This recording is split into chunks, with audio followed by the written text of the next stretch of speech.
Here are the 4 things that millionaires do at the end of the year to get their finances in order. I'm Reggie Gooden. I am a business manager for 7, 8, and even 9-figure individuals. You've seen their movies, you know their music, you know their businesses.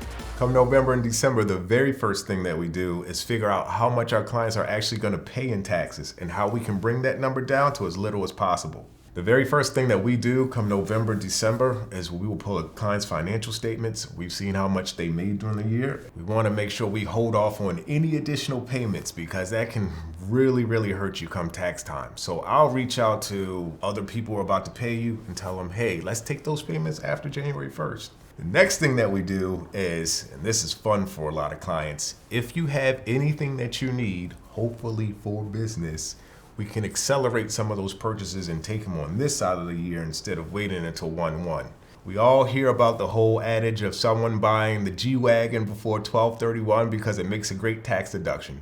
Well, it does, but let's just make sure you're using it mostly for business and that it can be fully written off for a business.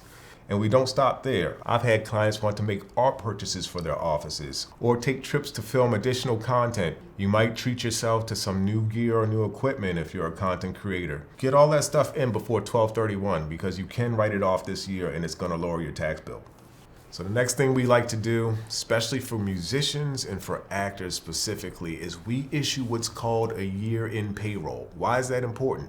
Because in those two fields specifically, a lot of times these professionals are not getting paid regularly. So at the end of the year, we have to see what they made, and then we will issue a payroll and withhold payroll taxes that we will pay to the federal and state governments. That's our way of paying taxes in advance of the tax return that's due on April 15th, or better yet, in October 15th. Why do I say better yet? Because guess what? You get another 6 months additional to put money away. If you owe money to the IRS and to the state government, you can make money for another 6 months before you take it out and you pay them. So my musicians and my actors, they will get an actual W-2 and it will come from their company. They won't receive the money themselves, but all of the money that's listed on that W-2, that's what we're paying to the federal and state taxes. And the reason that we have to do this before 12/31 is because if you don't pay in taxes and you know you've had a significant amount of income, the IRS will penalize you severely if they know that you knew that you made a lot of money and you didn't pay any taxes before 12/31. What's the easiest way to do it? Is issue you a W-2 and pay it through payroll taxes before the end of the year.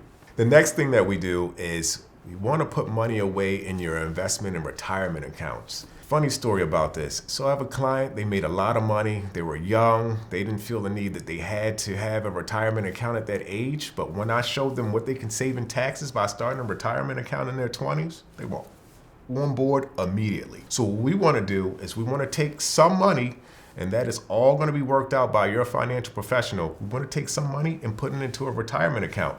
Not only is it going to help you come tax time, it's going to grow. Your money's going to grow and grow and grow. We'll do this every year. And when you look up in 10, 20 years, you've made a ton of money and you beat the tax system every year by getting ahead of what you're going to need to pay in by taxes. And the very last thing, and this conversation's been coming up more and more, we're going to have to figure out where you're going to live next year. Based in Los Angeles, we know that California taxes are extremely high.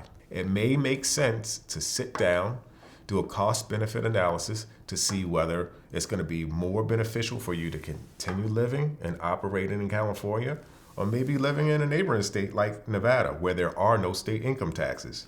Very important conversation to have. It's happening more frequently with my clients and even my colleagues, and it's something that all of you who are high net worth individuals should also consider. So these are the 4 things that I do with my clients, and every high net worth individual should be doing around this time of the year to get your finances in order.